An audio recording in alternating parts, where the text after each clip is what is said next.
Bonjour et bienvenue pour cette deuxième vidéo sur la construction de phrases correctes. Donc on en est au premier niveau, la phrase simple. Si vous vous souvenez de ce schéma que je vous avais donné, on avait vu comment construire une phrase correcte qui respecte ce qu'on appelle la syntaxe. C'était assembler des groupes de mots qui contiennent de l'information entre eux de façon correcte. Donc quand il y a une faute de syntaxe, ça veut dire que les mots ne sont soit pas dans le bon ordre, soit pas assemblés correctement entre eux, avec les bons mots de liaison notamment. Et donc aujourd'hui, je vous propose de passer à l'analyse de la phrase selon les deux axes. Donc l'axe de la syntaxe, c'est-à-dire l'ordre de la phrase, qu'on appelle l'axe syntagmatique. Syntaxe, ça vient de deux mots grecs, sun qui veut dire avec, et tax qui veut dire disposer, enfin c'est la disposition, la mise en ordre. Donc respecter la syntaxe de la phrase, ça veut dire mettre les mots correctement en ordre. C'est l'ordre de la phrase. Phrase qui commence, je le rappelle, par une majuscule, qui se termine par un point, quel qu'il soit, point d'interrogation, point d'exclamation, etc. Et il y a un deuxième axe qui est celui qu'on appelle l'axe paradigmatique. Le paradigme, c'est un mot grec qui veut dire modèle. Quand on parle aujourd'hui très souvent de changement de paradigme, ça veut dire un changement de modèle de société. Et donc, il concerne l'axe du lexique et la variation du vocabulaire. Comment on va pouvoir varier la façon de dire une même chose. Dans l'axe syntagmatique, donc l'ordre de la phrase, on a ces deux groupes dont vous avez entendu parler normalement au collège avec le nouveau programme. Le thème, c'est ce dont on veut parler. Ça veut dire qu'au début de la phrase, on va mettre normalement le sujet, l'information la plus importante de la phrase. Et généralement, c'est le sujet de l'action ou de l'état exprimé par le verbe. Et ensuite, on a le prédicat, c'est-à-dire tout ce qu'on va dire sur le thème. Généralement, c'est un groupe verbal, c'est-à-dire un verbe et un ou plusieurs compléments d'objet, COD, COI.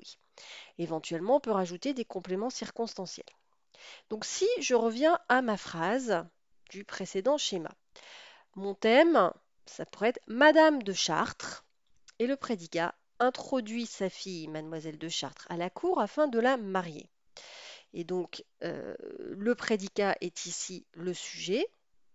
Et puis ensuite, on a un groupe verbal, verbe, COD et un complément circonstanciel de lieu, mais qui est essentiel parce que l'action, c'est vraiment introduire à la cour, ça fonctionne ensemble. Et ensuite, on a un complément circonstanciel de but qui explique la raison de cette action. On aurait pu, comme je l'avais montré dans mon schéma précédent, commencer par un complément circonstanciel de temps, sous le règne d'Henri II. Ce qui veut dire que si on commence par cette information-là, finalement, ce qui va nous sembler très important dans l'histoire de la princesse de Clèves, c'est que ça se passe sous le règne d'Henri II et c'est donc cette vie à la cour qui est considérée comme l'objet, le sujet plutôt, du livre. Hein, le thème principal du livre. Donc, commencer par Madame de Chartres ou par Sous le règne d'Henri II, ça ne va pas vouloir dire exactement la même chose. Est-ce qu'on insiste sur le personnage de Madame de Chartres? Et on peut se poser la question sur un résumé de livre, est-ce que Madame de Chartres est le personnage principal? Non. Sous le règne d'Henri II, est-ce que la cour des Valois, la cour d'Henri II, est le thème finalement principal? Donc vous voyez que les premiers mots avec lesquels on démarre la phrase sont importants. Et donc après, le prédicat sera beaucoup plus long, c'est le sujet, le groupe verbal et le complément circonstanciel de but. Voilà. Donc ça, c'est, vous voyez, c'est l'axe de la syntaxe. Qu'est-ce qu'on va mettre en premier? Qu'est-ce qu'on va mettre ensuite? Et on enchaîne les mots les uns à la suite des autres pour que ça donne du sens. On commence par une majuscule, on finit par un point. Ça semble être des évidences que vous voyez depuis la primaire, mais j'ai encore des élèves qui m'écrivent un texte sans phrase, sans majuscule, sans point. C'est illisible. Donc, sur l'axe paradigmatique, c'est-à-dire cette fois, on va varier le lexique. Il n'y a pas une seule façon d'exprimer une information. on peut utiliser plusieurs façons de s'exprimer, on peut varier le lexique et c'est ce qui va faire aussi la différence entre une copie moyenne où l'expression est assez basique, il y a peu de variations de vocabulaire, et une copie beaucoup plus comment dire, approfondie, de meilleure qualité, dans lequel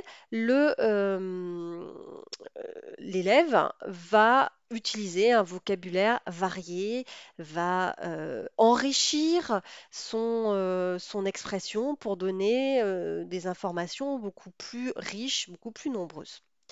Donc, vous voyez que Madame de Chartres, on pourrait remplacer par un groupe nominal beaucoup plus étendu, avec plusieurs expansions du nom qui viennent enrichir comment dire, l'information donnée. Donc, vous avez sûrement fait en primaire et en collège des expansions du nom. C'est pas juste pour faire de la grammaire, c'est parce que quand on écrit, eh bien, plus on va mettre d'expansion du nom, plus on donnera d'informations. Après, il faut trouver le bon dosage, ne pas donner trop de choses au risque d'être incompréhensible, mais suffisamment pour que on apporte des informations pertinentes, intéressantes, qui éclairent le sujet. Donc, je pourrais remplacer Madame de Chartres par une aristocrate veuve qui s'est longtemps retirée de la cour. Vous voyez, on a beaucoup plus d'informations. Si je voulais remplacer ce groupe nominal complément circonstanciel de temps sous le règne d'Henri II par autre chose, je pourrais donner quelque chose d'un peu plus précis, puisque l'histoire se déroule, si vous vous souvenez bien, l'année de la mort du roi Henri II. Donc en 1559, année de la mort du roi Henri II. Voilà, ça voudrait dire qu'on mettrait au centre cette date qui me semblerait importante. Donc ça, c'est bien une variation sur l'axe paradigmatique, c'est-à-dire que je vais remplacer un groupe, Madame de Chartres, par un autre groupe, sous le règne d'Henri II, pas en 1559, année de la mort du roi Henri.